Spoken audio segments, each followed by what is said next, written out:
Let's make sure our voices can be heard. Yeah. Yeah? Okay, good. Yes. We can hear Renee too? All right, so let's get some water here. all right, so who do we have on? Do we know? We're live. We are live. Welcome to the Metropolitan Agriculture First Live Session.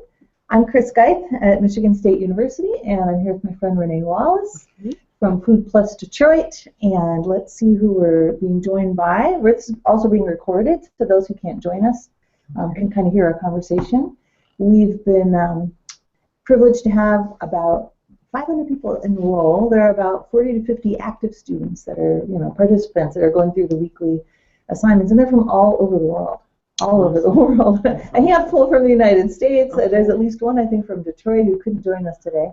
But he's looking forward to seeing the archive of our conversation. Wonderful. It's good to be here.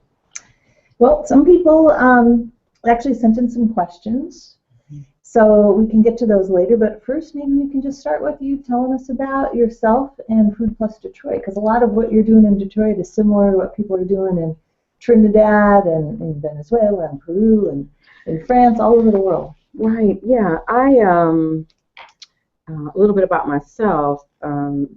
Basically, I see myself as an individual. I seem to be a magnet for strategic initiatives where you've got leaders and visionary folk who have these ideas about what they want to do. And so I spend my time helping people see, to strategize, engage, and execute.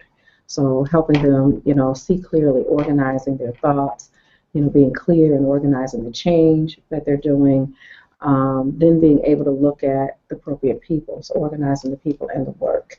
So I do that for my own organization, Doers Consulting, but I also have been part of a work to form an innovation coalition called Food Plus Detroit. And short version of our story is that we basically focus around helping to accelerate, innovative food systems projects. And as you said, the work that we're working on is similar to the work that people are addressing everywhere, being able to innovate our production. So looking at, the assets we have, like the buildings and the solid structures, how can we turn those into growing systems instead of tearing them all down? How can we take the vast amount of food waste that gets generated in Detroit and not only, keep it from ending up, in the waste stream in the incinerator, but redirecting that back to not only take it from a variety of sources, but even the growers, to now create the compost, to create the quality soils that we need to grow the healthy food in.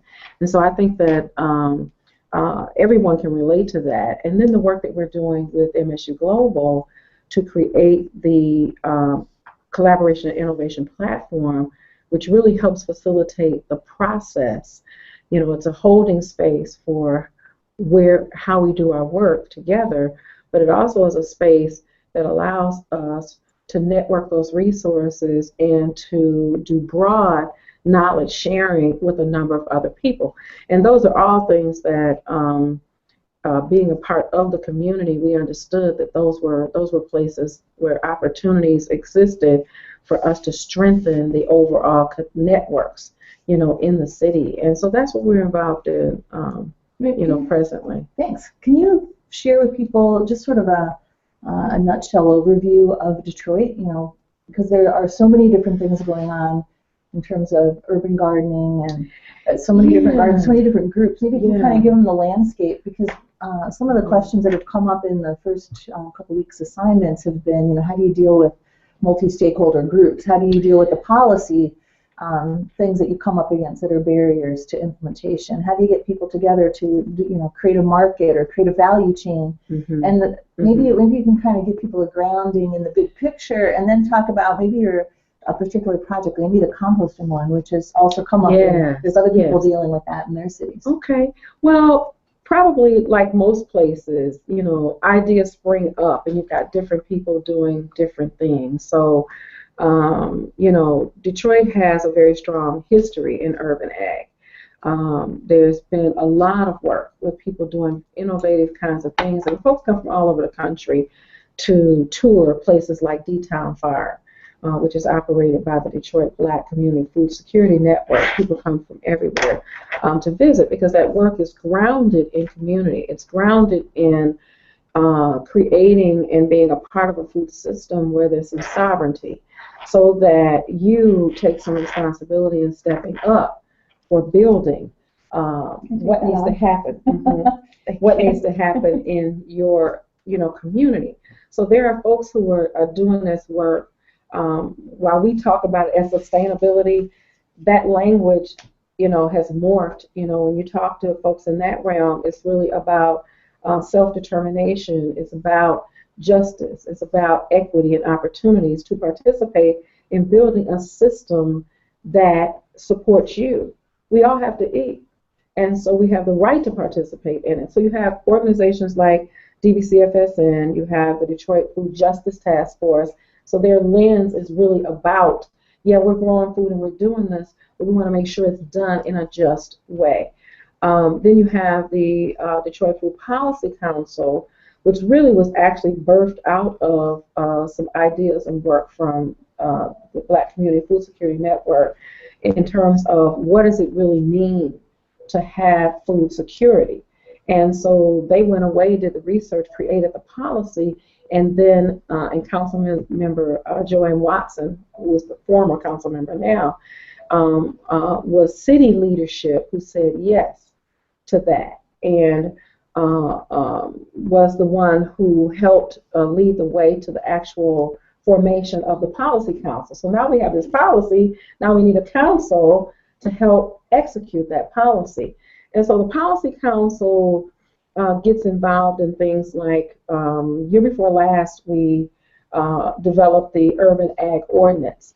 So people were growing food in Detroit, been growing food in Detroit, and the scale is varied anywhere from your backyard, garden, to 2-3 acre farms, small farms, and everything in between, market gardens. So you have a network of people who are growing enough food to be able to put it on community farm stands. So there's a network of farm stands. But and the policy, aren't there something like, is it 1,600 or 1,800? Well, those are the gardens. Those are gardens that are at least members of a garden resource program. So that's one way. That's one way of knowing how many gardens there are. But there are a lot of people that are outside of even that programming. So getting a sense of how many there are. But you see people coming and growing up out of that. So you might have had a community garden, and you grow to the level of a market garden, and now you're part of the stream of people who are working together collaboratively to bring that food to the market, and you also are bringing it through community-based farmers markets. So you move up from those who have an interest. We're going to grow for me and my family. We're going to grow for the people in the neighborhood. Now we're going to grow and bring it to the farm stand. There's services, and there's a network of about 13 community markets. So those kinds of things are going on. And then you have people that are really focused in on what's happening with land. As you know, Detroit, where a lot of times when we're talking in this MetroAg conversation, it's about spaces where you're going to have higher population and more people. Well, in Detroit, it's a little different because our population went the other way, and now we have more land, so we have more resource to deal with and do food systems work. Well, you can already in your mind start to hear some of the challenges associated with that. So who gets access to that land? How do you get access to the land? At what cost? And so who, the processes in place to deal with the sale of public land has been a big deal, and everybody, people have gotten involved at the governmental level. People in policy organizations like the Detroit Food Policy Council. I had the opportunity to be involved in facilitating some listening sessions when that issue first came up. And at the time, we were still developing the urban ag ordinance, but there were also some big scale projects that the city was looking at. And it was like, how do you time that?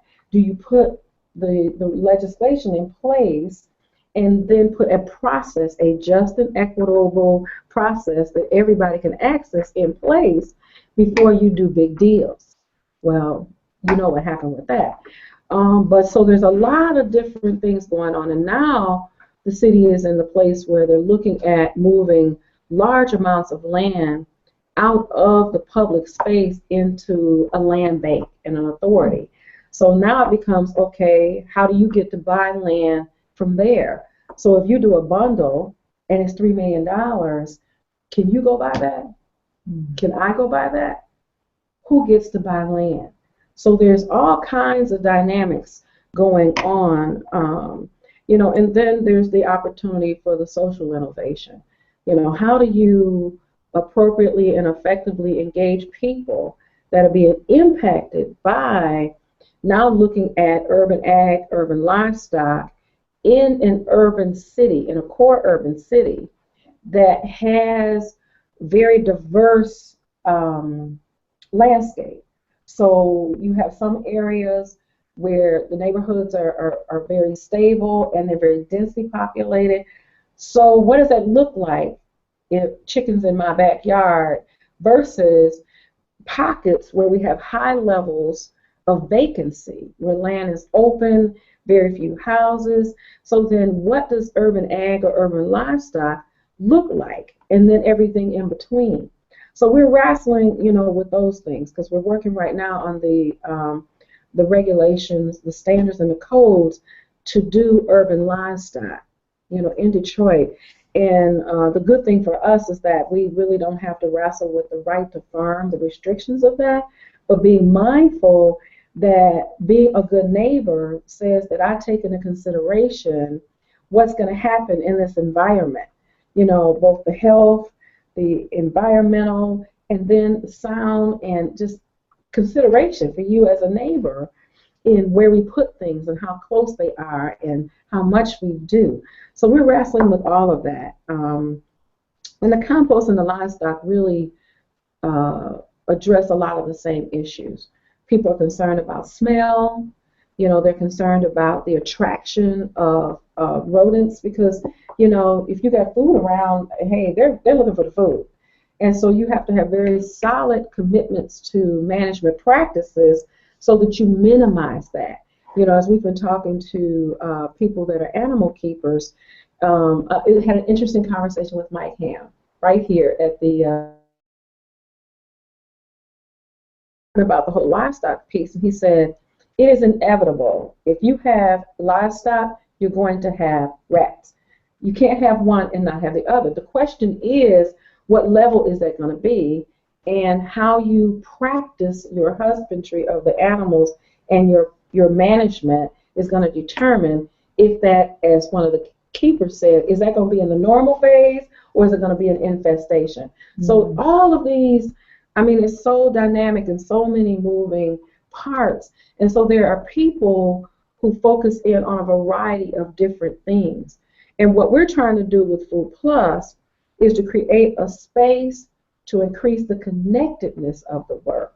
So as an innovation coalition, being able to be a part of conversations with organizations like the Detroit Food and Fitness Collaborative that just released an economic analysis of the food system of Detroit. So as we all look at that, how does that inform our work? How does that inform our view of the current landscape? How does that inform our identification of new opportunities?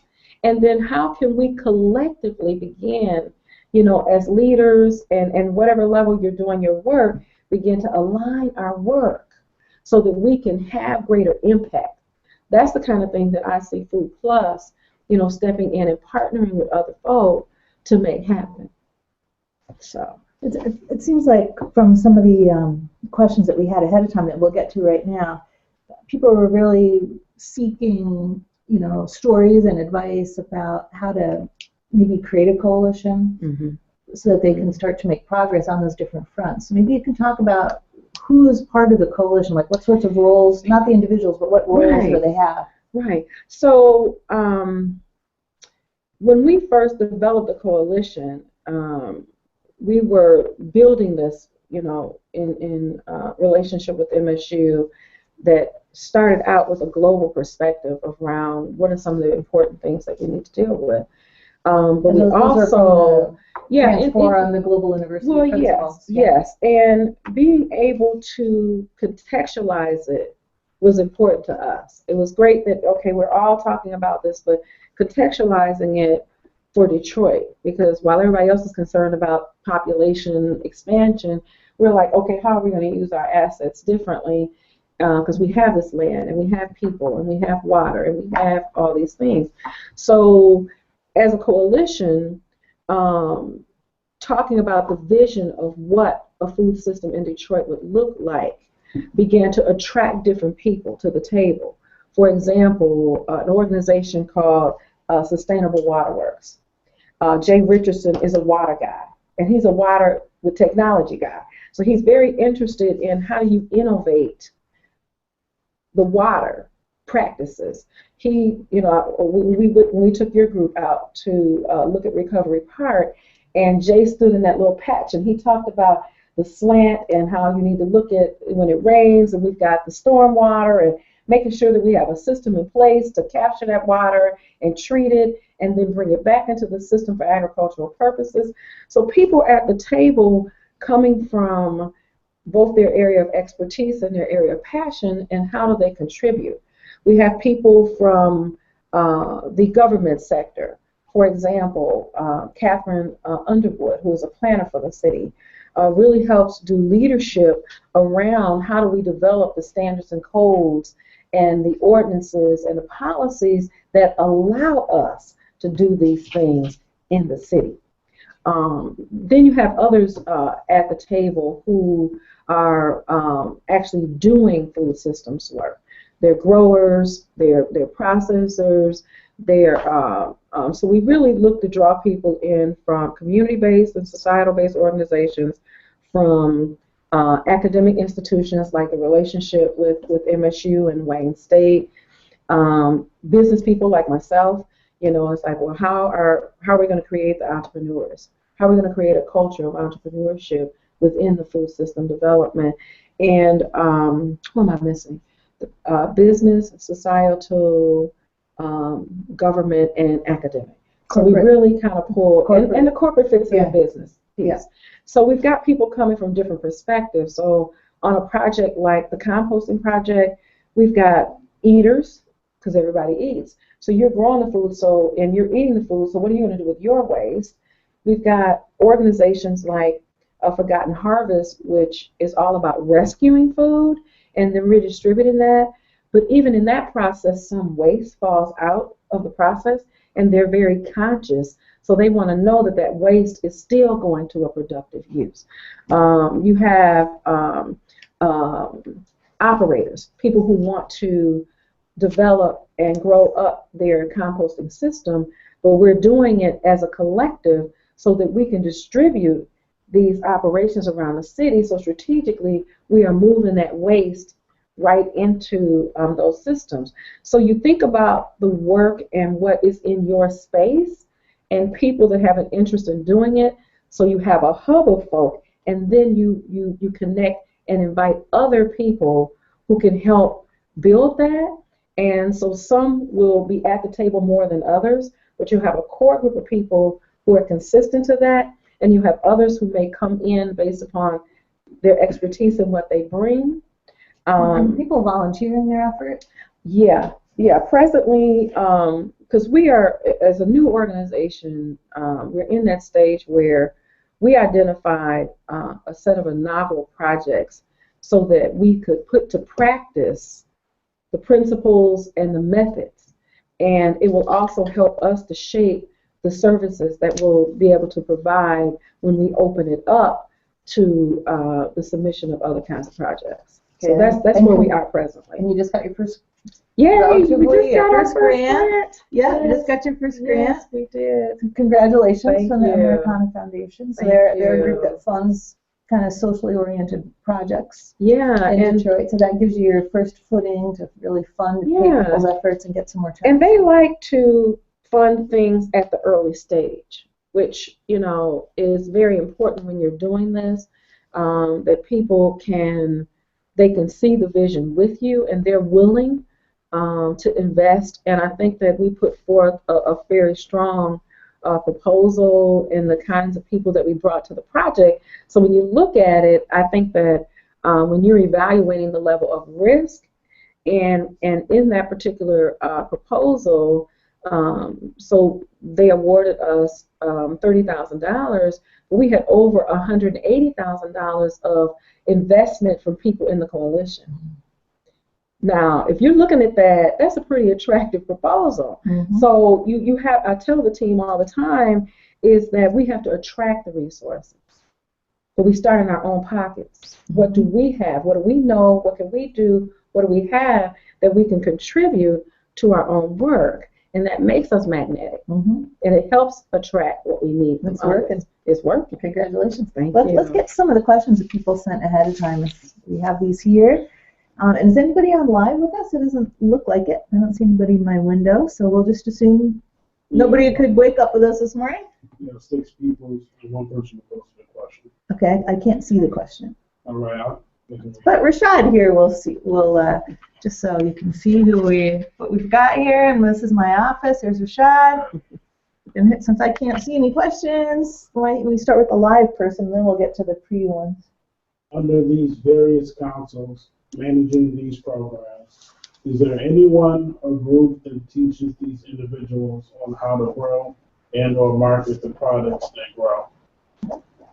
Anybody who teaches them how to grow or market the products that they grow? Yes.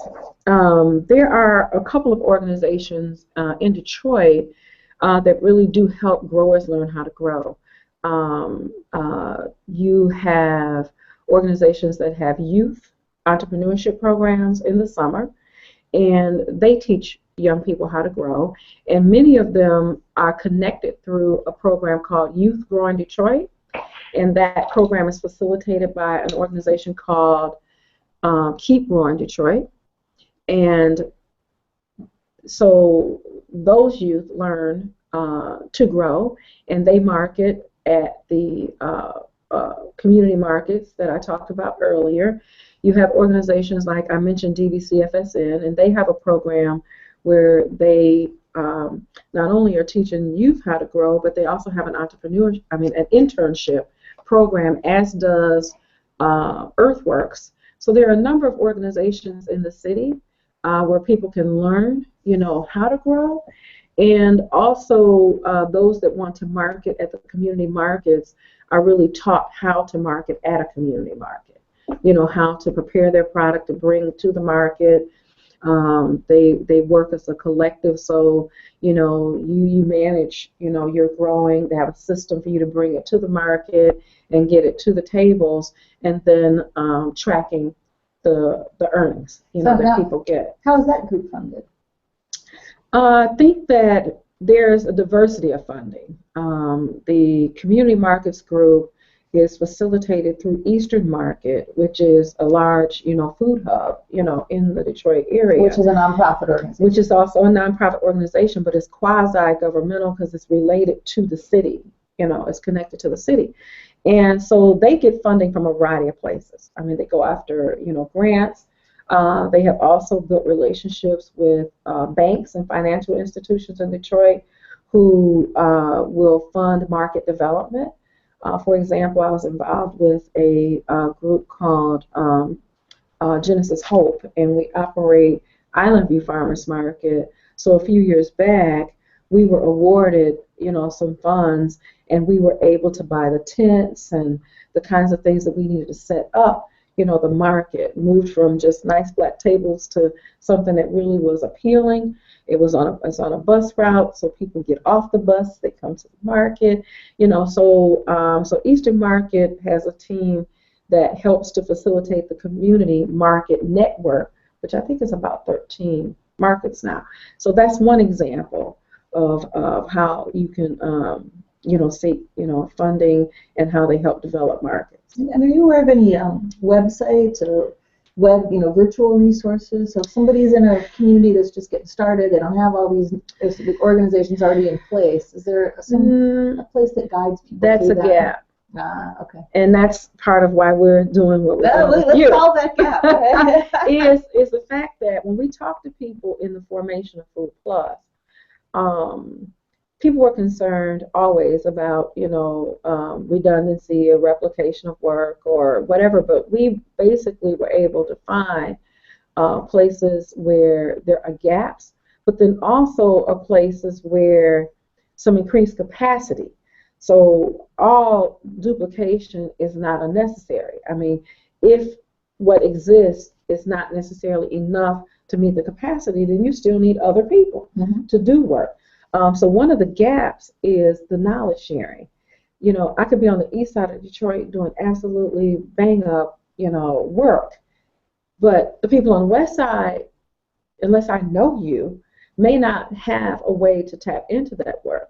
So we're inviting people to be a part of this coalition to participate in networking resources and also, action learning. We co-learn together, and we have a platform on which that information can be made available, and we can use our Facebook page and other things, a website, to publish that so people know where to find stuff. So that's part of what we see in 2015. Really focusing on building that underneath the existing work and encouraging the people at the table to then take that same process and replicate it in their node. So they're a part of the network, but if we can build it here, then you who are a part of that can then replicate it over here, over here, over here. And now we've got a network of sharing. And maybe you can help people that are all over the world too. That's part of that global university. So Casey, ahead of time, sent in a question. Casey has an urban farm, and the bottom line question is, what are the secrets to getting past the political interests to actually accomplish these goals, which so rural sustainables like ourselves? So do you have a couple of secrets? Well, I think the secret is you're not trying to get past the interest. Okay, you're trying to understand the interest, because everybody who's doing what they're doing, they have purpose for what they're doing. The people who are political servants, they're public servants, they have roles to play, and they have things that they need to do, and they operate in a particular culture. So you need to understand the culture, both the pluses and the minuses of the culture. You need to understand what their interests are and the things that says that they are being successful at their work. And you need to look for the connection between what you're doing and what they need to do. Everybody's got to see value in participating with one another. If all I see you as, the way you're working is counter to the way I'm working, the secret is looking for the connectivity. So if I'm a public official, I got elected because people thought I could get some stuff done, right? So I need to understand what is the stuff that's attracting you and your passion and the constituency that you represent, and then how do I show you the value in connecting and working with me to get that done. Now, I try to find that place of connected values, okay, as opposed to shared, because your method, in doing some stuff might leave, might have some unintended consequences. I'll say it that way.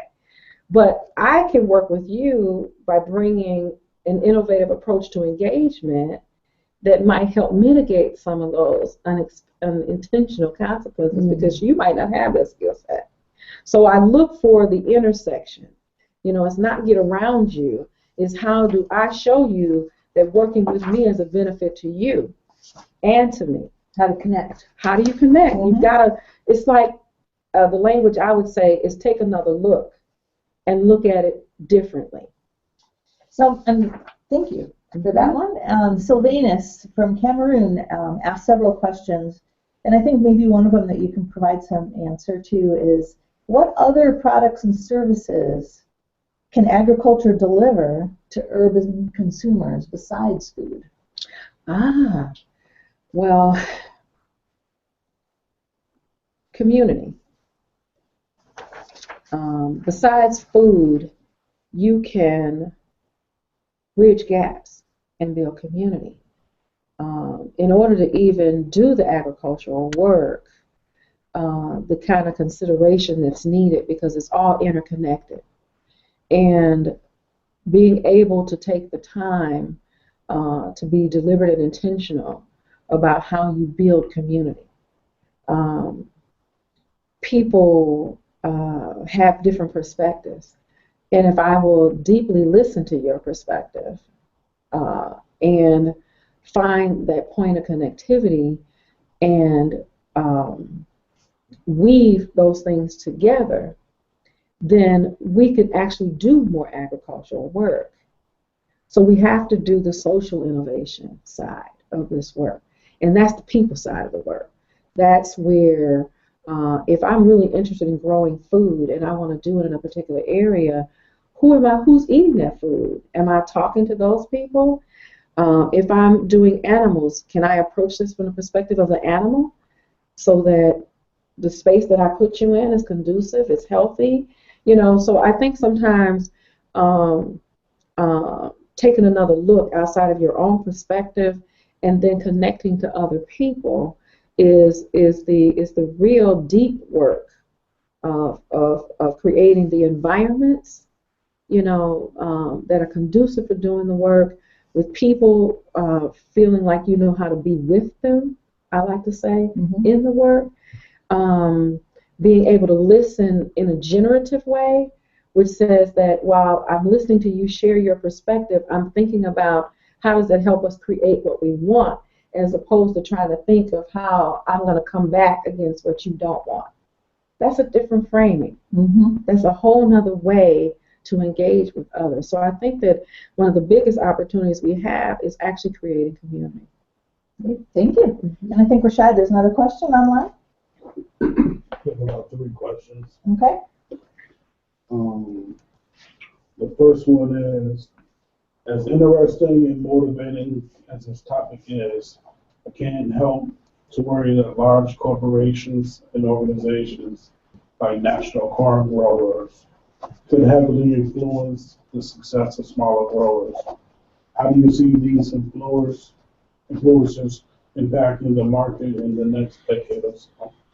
Okay, so that everybody can hear the question, because they can't hear you, right? Maybe they can hear you? Yeah. All right, so what's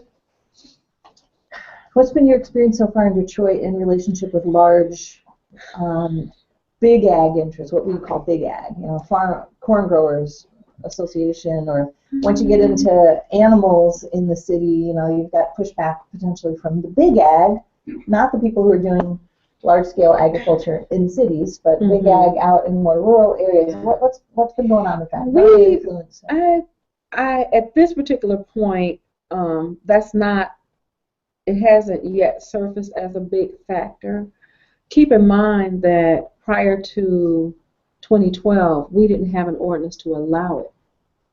So we are in the very early stages of defining what does that look like. So more so than large corporations, it'll probably be more an issue of scale of project in Detroit. So if I have, significant resources, I can do very large projects. How does that impact the opportunity to have a broad scale, so people that are doing smaller projects don't get shut out? That's the bigger issue, more so than the large traditional ag type organizations. Not yet, okay, because we're just getting into the space where we can actually do it. So we're still working through the operationalizing of it. How do you evaluate the deals when they come to the table? The process for looking at them from the environmental perspective, the siting, all of those kinds of things. How do you determine how much land to sell for an idea that may be relatively new? Okay, do we do proof of concept and this is on the policy it's level, all early, right? and it's early, so that Right. it isn't as prevalent yet. But so we look at it from a scale standpoint, making sure that the policies that are put in place give the opportunity, an equitable opportunity, regardless of the size of scale. You know, that's more our issue. Okay, thanks. And there was another one, Rashad? Yeah, we have two more. Okay. One is actually from John here. His question is, first of all, he compliments you and says he's intrigued by your work as a facilitator, Thank a cultural broker, and translating local Cultural broker. All right, experiences good. with MetroAg and some stories that characterize the Detroit experience with this process. Could you expand a little bit on that idea? Yes, and thank you, John. Does it expand on the cultural broker? Yeah, and I thank John for helping me, because what happens is a lot of times you're operating from a very intuitive place. You're doing what you see, and it's kind of part of what you do. And part of this being in relationship with other people is they help you go more deeply into something, because it's like, okay, that actually is a practice. That actually is a role, you know, that you can play. And so with the cultural broker really ties deeply into the whole social innovation space, because you enter into that space intentionally to understand the environment, the people, the traditions, the culture, and the way things happen, and to go about creating that connectivity. So it really ends up playing really kind of two roles. The cultural broker, who is in the context of the work, and the boundary spanner, who is going between places to create the connectivity. And I think that that's very important, that we lift those kind of roles up and we help cultivate and develop that, because people are working oftentimes in pockets. So if you've got people who know how to look at something from a cultural perspective and see what's there, and you've got people who like to connect through networks, being able to cultivate people to play both of those roles is going to put us in a place where we can link and leverage opportunities. Because now we can look at the assets over here and the assets over here, and we can put them together in ways that would not have existed without the cultural broker and the boundary spanner saying, okay, look at this and look at this. Now what do we have, and what can we do? And having a basic set of skills in facilitation helps, because you're already in that role a bit in terms of, you know, with conversations with people, but now you can take that role deeper, you know, by looking at through the lens of the connectivity around the culture and the environments, and how you situate yourself relationally across systems, across networks. So I'm loving it. It's just, I appreciate the learning, because our academic partners have really helped to expand the way in which we can engage people. So as Food Plus, when we start to pull out what is part of our value add, is helping people, one, make those roles visible, and then help people understand what does that look like, what are the benefits of that role, and then how do you cultivate and develop those roles.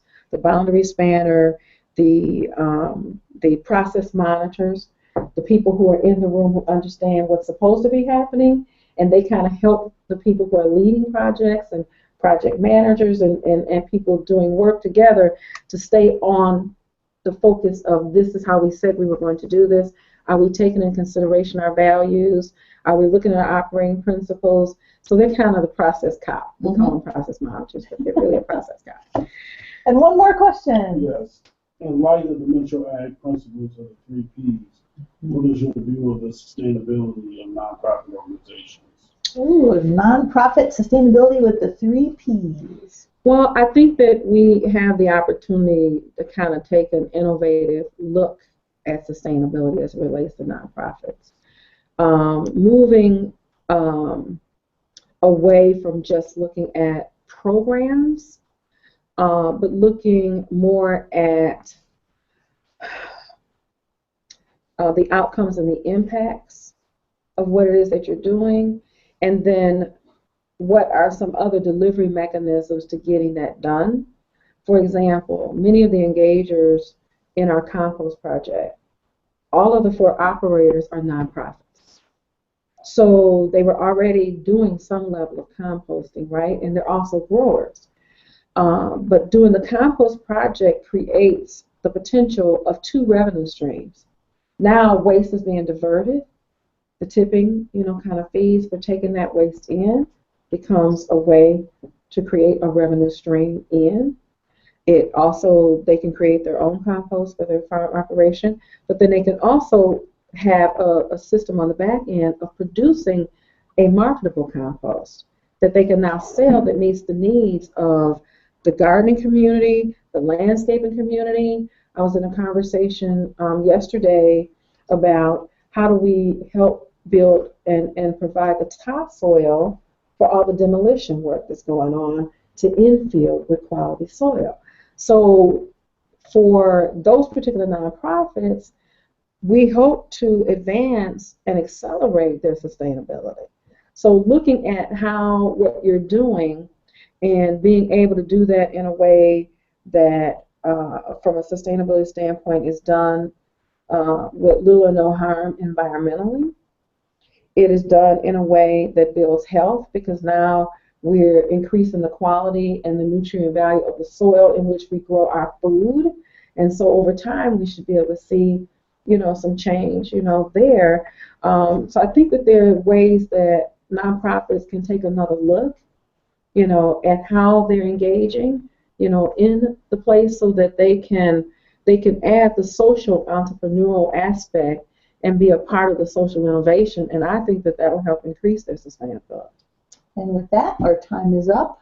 And I would like to thank Rashad for helping get this system going and all of those of you who joined us live today. Appreciate that you could join us live for our first live session. Maybe we can do more of these as part of the class or just people getting together and talking. It doesn't have to be, like a special guest or something. But I really thank you for being our special guest today. Thank you for inviting me. I'm really glad good for to the have you. opportunity. Thank you. Thanks for sharing with the group your hard-won wisdom from Food Plus Detroit. Thank you.